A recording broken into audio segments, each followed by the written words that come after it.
When you're separating from the military, no one tells you how hard it can be to get your civilian life up to speed. But with VA benefits, it doesn't have to be. From the VA home loan requiring no down payment, to the GI Bill covering tuition, books, and cost of living, to VA healthcare offering top-ranked, low-cost care designed specifically for veterans, all the support you need is at VA. I'm here telling every veteran because I wish someone had told me, get what you earned. Visit choose.va.gov. Not all veterans are eligible for the type or amount of benefits mentioned here. This podcast is brought to you by TeamTrade, a digital solution that helps you hire, optimize, and retain employees. Using psychometric assessments to identify more than 100 professional mindset traits, it gives instant reports you can use to build high-performing teams. Get 2 free profiles today, no commitment, no credit card required, at teamtrait.com. TeamTrait.com. Welcome to the Manage Smarter podcast with hosts C. Lee Smith and Audrey Strong. We're glad you're here for discussions on new ways to manage smarter, hire, develop, and retain talent, improve results, and propel team performance to new heights. This is the Manage Smarter podcast. When they measure a new president, Lee, they always say, well, here's what he did his first 100 days in office. 100 days seems to be a popular measurement, and our guest today has something to say about that measurement with new employees. Yeah, there's things that an employee should be doing in the first 100 days to have success in a new organization. Most importantly, there's things that a manager needs to do in that first 100 days and also to set that new employee up for success. And that's what we're going to dive into today.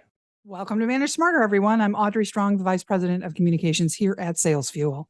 And I'm C. Lee Smith, the CEO and founder of Sales Fuel. And we're very pleased to have Marc Reifenrath, the CEO and co-founder of Spinutech, with us today. Spinutech is a full-service digital marketing agency, 150 team members across the U.S.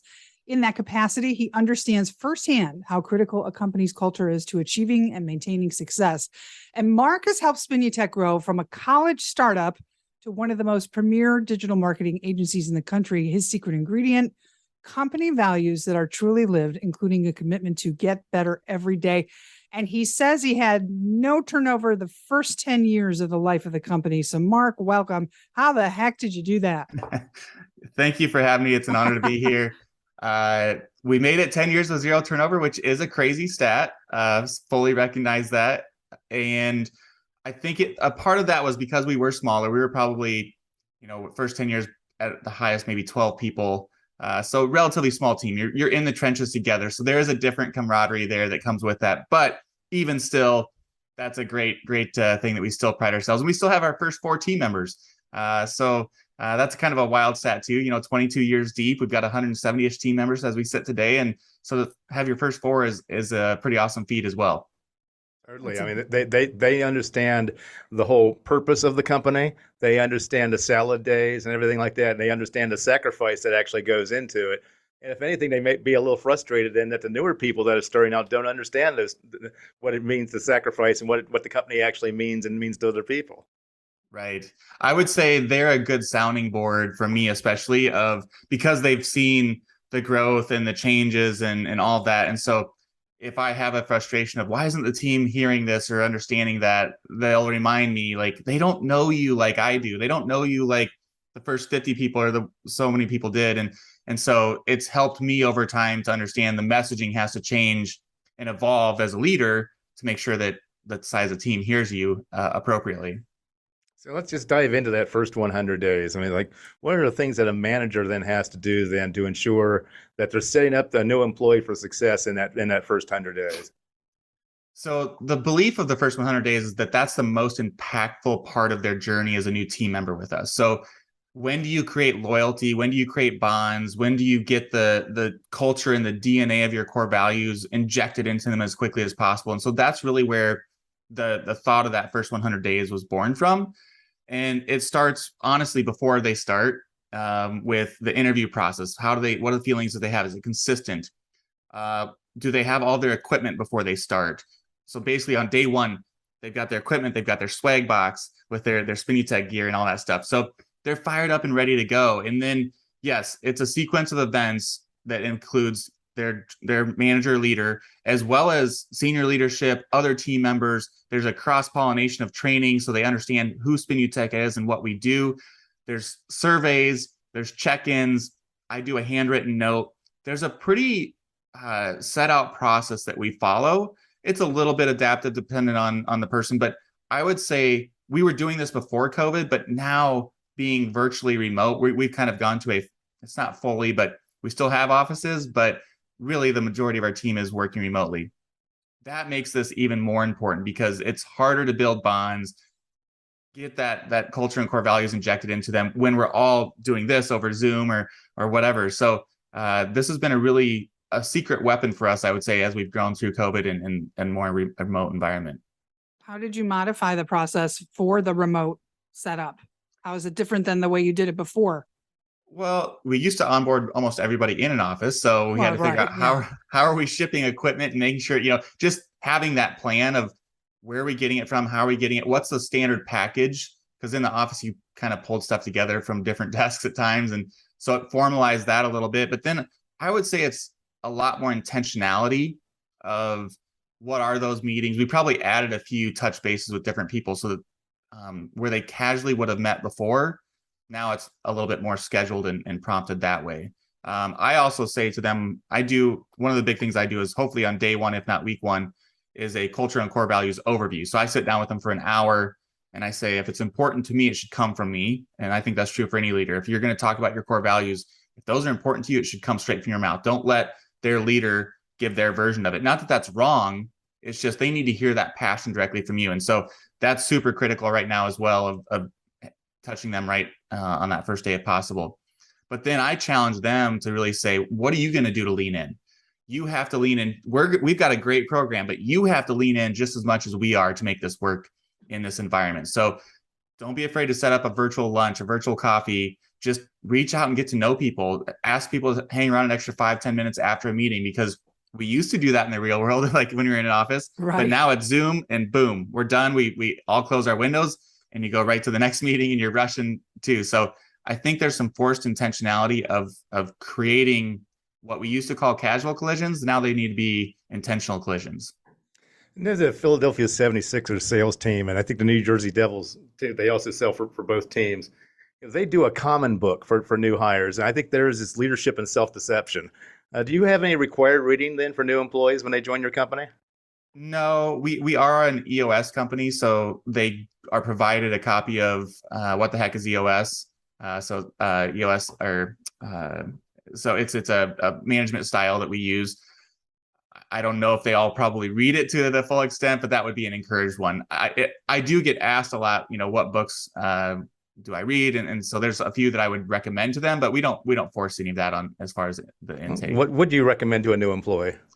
I love, so anything Patrick Lencioni, like the 5 dysfunctions of a team. There's some really just simple ones like that. But personally, I love the Go Giver. It's just about just a leadership style, being very, very giving and not expecting anything in return. So I really, really like that one. So if it's 100 days, when you get deeper into it, you're approaching, say, 60 and 90 days and then 10 plus 10. What are the ending benchmarks that are where you have touch points? What are the last touch points before you go, okay, your 100 days is over? Yeah. So there's a survey about every 15 days just to kind of pulse them. So there's a final one.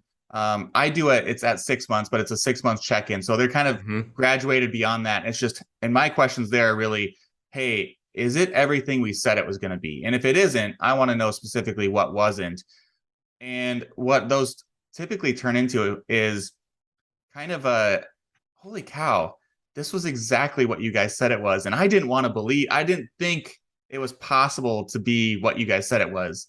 Everybody says they have work-life balance. Everybody says they have a great culture. Everybody says they have lived core values. Yeah, right. But holy cow, you guys really do. And so I was doing one of these a couple weeks ago. And a gentleman on our team, he said, I remember listening to you go over all that stuff. And I was still kind of like, this all sounds great, but is it really going to live out, over the course of my first few months? And he said, last week I was doing a meetup with a new team member. And I had this full circle moment where I was like, oh my gosh, I'm saying all these things and promoting all the things that we talked about. in the interview and the onboarding process. And I'm a believer, and I'm telling him how great it is. And he's like, that was when it kind of connected with me, like, holy cow, it is consistent. It is everything they said. And so those are great moments. But that 6-month check-in for me is a big moment. And then we really try to move them into just like a 200 level, a 201 class. What's the ongoing training and development and growth plan for them? When do you feel like you know if an employee is going to adopt, your culture, your philosophies, your way of doing things, or if they're not going to work out? I would also say that's in the first 100 days. It can be exposed pretty quickly. We had a situation actually earlier this year. This individual didn't show up for a couple of those meetings, and I was like, hey gang, that's a terrible sign. If they're not investing like, they have no work right now. So if they're not doing this, what are they doing? And so it didn't work out. It was a pretty quick in and out for that individual. And what I will say is great in a lot of those situations is that we don't have to make that decision. Our culture will choose somebody up and spit them out pretty quickly. If they're not self-selection. Yes. Yeah, we have that here. It's amazing. It's a wonderful thing, and also a weird thing to watch. It is, yes. The first time it happened, I was thinking it was our fault. Like, what did we miss? We had 2 people right at 90 days were out. And I'm like, dang, we missed it on the interview. Like, what went wrong? And then in reflection, you hear some stories. Well, this person was shopping online all day. We could see it. This is in the office, but so then you're like, that makes me kind of proud. Like the team was putting pressure on them behind the scenes, and they didn't like that, so they beat it. Which that's the most cost effective way in that scenario for all of us. Well, speaking of that, when we booked you for the show, one of the other topics that you like to talk about is how to attract A players. So let's talk about that. Okay, those were a couple that probably weren't, but what's your secret sauce for that? How do you make the hamburger? Well, I think the formula has to constantly change, and especially as we head into 23, the economy is going to have a little bit of a pinch. So there's going to be some great talent available, but there's also going to be some great A players. They're going to hunker down because it's going to feel like a really weird time to change jobs. As crazy as it's been the last couple of years on that market, it's going to change. And so it's going to get a little bit more difficult. So I think the formula's got to constantly change, but I try to look at it like this, we have to sell ourselves just like we help our clients get leads for whatever they sell or whatever service they do. We have to do the same for ourselves and make sure we're promoting Spinutech in the right way as not just a great digital agency, but we're a great employer. We're a great team to be a part of. And here are the benefits and the features of that and what that looks like. So we do have recruiters internally. We have 2 people dedicated to that of, hunting down great potential candidates and then really starting conversations to make sure that they are a fit. So there's several people on our team that there was a 1-year, 2-year conversation before it was the right time for both parties. Wow. But you've built a relationship and you've gotten to a point where you really do know each other and everybody kind of knows what they're getting into. Yeah, actually, I was looking at a study that was done for the third quarter of 2022, and we'll see how this bears out by the time you're listening to this now. Our listenership is listening to this, but only 14% of employees say that they're willing to stay in a job that they don't like because of fear of upheaval in economic times.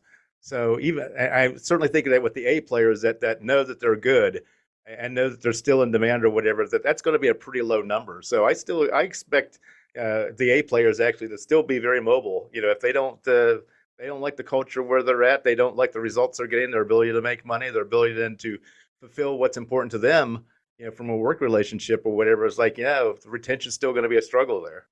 Right. So speaking of that employee, then let me kind of cross the streams here, which of course we know from Ghostbusters, you should never do. You should never cross the streams. Come on. But okay, so an A player, what do they do in the first 100 days that a C player doesn't do?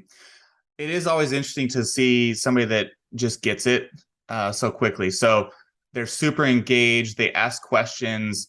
They're raising their hand and jumping in. They're excited to learn. They're excited to take on work. They're just kind of going that extra mile. And that doesn't mean, working more than 40 hours. It just means that they're being a team player. So we don't say employee, we say team member intentionally because we want somebody that's part of a team and wants to come and do great work with others. That illustrates itself pretty quickly with somebody that's in that category. And so to me, it becomes pretty obvious just by their enthusiasm for the way that they attack each day and week. Mm-hmm. You talk about internal messaging as well. I know you're big on company culture. What's this notion of you have to say a main message point at least 7 times to your team before they actually hear it? Why is the number 7? Let's talk a little bit about that. Well, I think 7 is that's been used, by some thought leaders before. I would say it's probably more in today's world. 7 to 11, right? Because it's noisier. Personal and work life is blended all together now, so there's just noise in general with all of that. But the other thing I would say is, in these times, I've learned that it's important to say what it is, and you have to say that multiple ways because we all hear it differently. But then it's really super important, and this is a big thing here. You have to say what it isn't, because today's society is quick to fill in the blanks with not great stuff. So, for example, we made the decision to not renew our leases on 2 of our locations as we move forward in Denver and Chicago, because our team is not using that space. And so when I announced that, I said, here's what's happening. Here's why we're doing it. And more importantly, here's what it isn't. We're not failing. We're not under stress financially. This is just a reallocation of dollars to be used differently for the team to meet you where you're at today versus absorbing it in an office that none of you are using. They're beautiful spaces, but they just don't get used. So that we had 0 questions after that. Everybody's like, makes sense. Okay. And we moved on. And there was no whispers behind the scene of are we in trouble? Are they going to do layoffs? Is this going to be that? Does it mean that? It just put it all to bed. So I think what it's not is super important right now. Yeah, when there's a vacuum and when there's blanks to be filled in or whatever, then they're free to fill them in with whatever. And yeah, there's that negative, that water cooler talk still happens now. It just happens on Slack and Teams now. So yeah, you're so right about that. What's interesting to me is that so many people in communications, the agency world and everything like that. It's it's the whole cobbler in their own shoes philosophy there, where they're so focused on helping their clients communicate better, where they don't communicate so well themselves. So it's what have you guys learned to do different that other agencies, for example, could take on and learn to do themselves?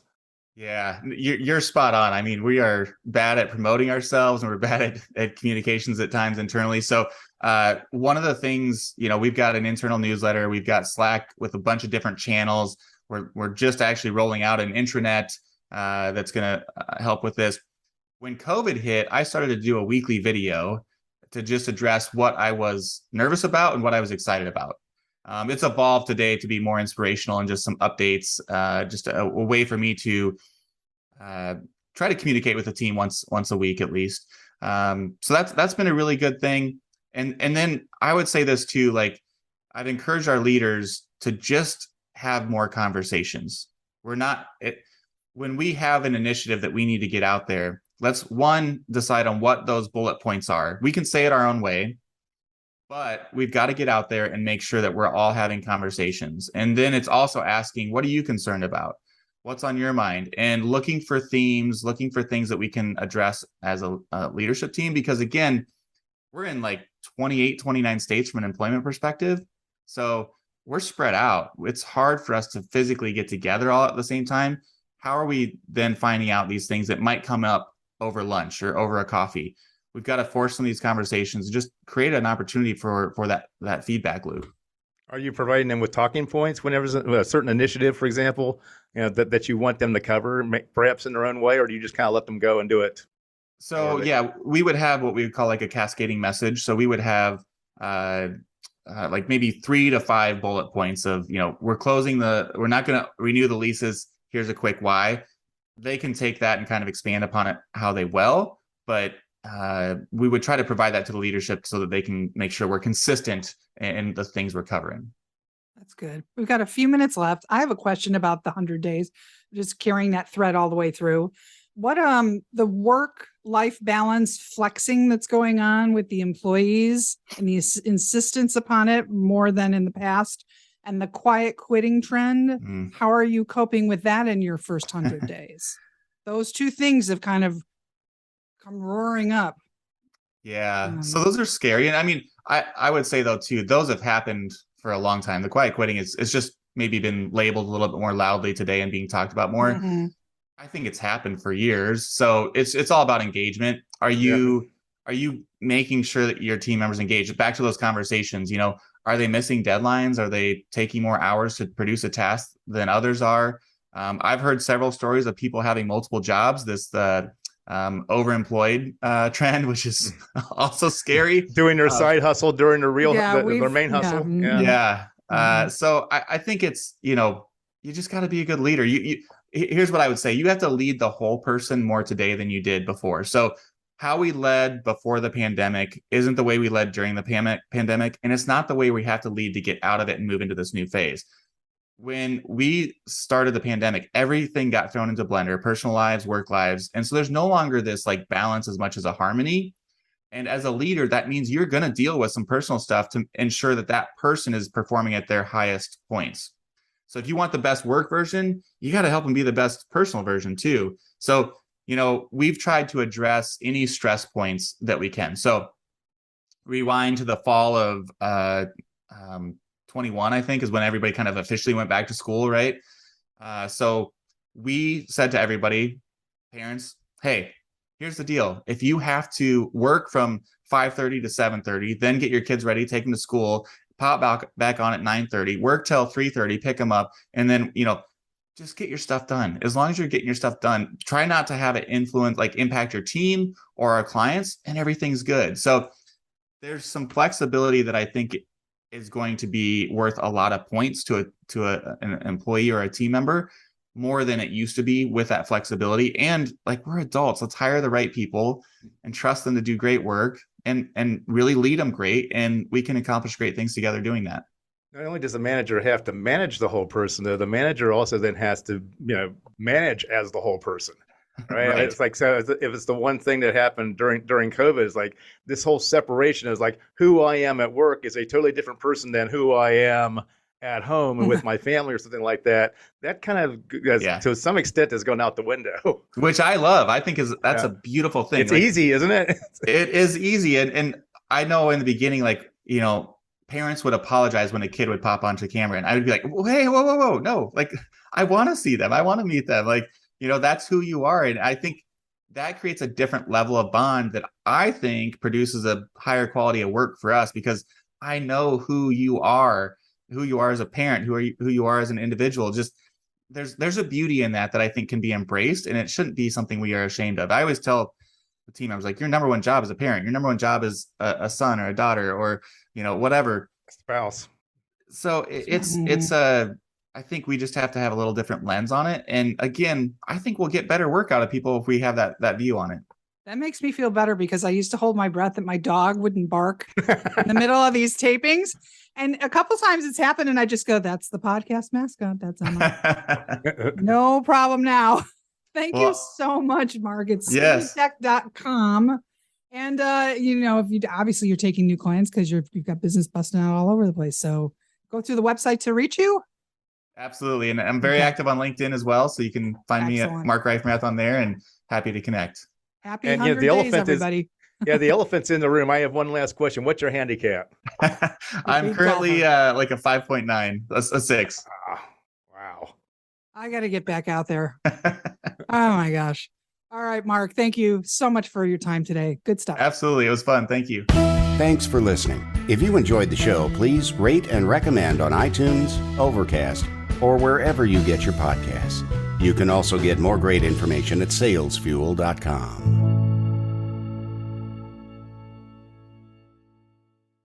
This podcast is a part of the C-Suite Radio Network. For more top business podcasts, visit c-suiteradio.com.